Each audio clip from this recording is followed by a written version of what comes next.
запало на петолинието и разперили крилца, за да политнат към необятното небе на музиката. Така ги описва професор Георги Робев през 1980 година. Те са хора на варненските момчета. Дами и господа, нека посрещнем стъжантите и момчетата на хора на варненските момчета и младежи.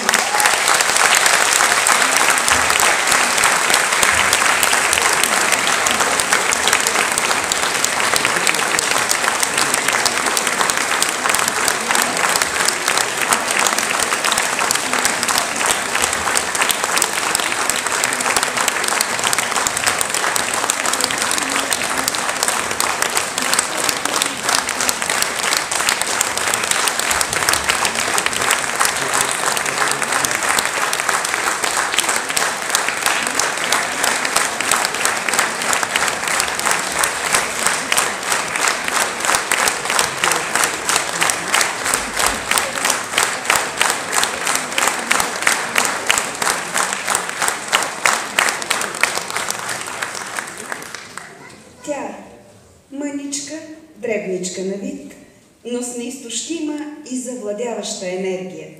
Под сърцето си изгушила хиляди момчешки вълнения и съкровени откровения, а в дланите си винаги носи момчешките им усмивки и ведрост. Тя води ятото от 35 години. Нека посрещнем диригента на хора на варненските момчета и младежи Дарина Кроснева-Стаменова.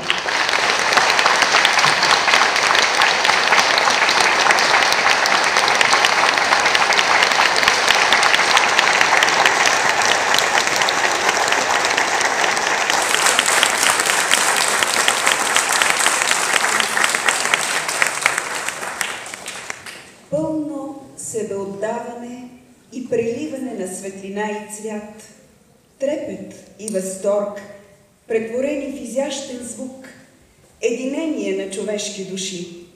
Така посреща хора на варненските момчета и младежи своя 45 годишен юбилей. Нека им е честит!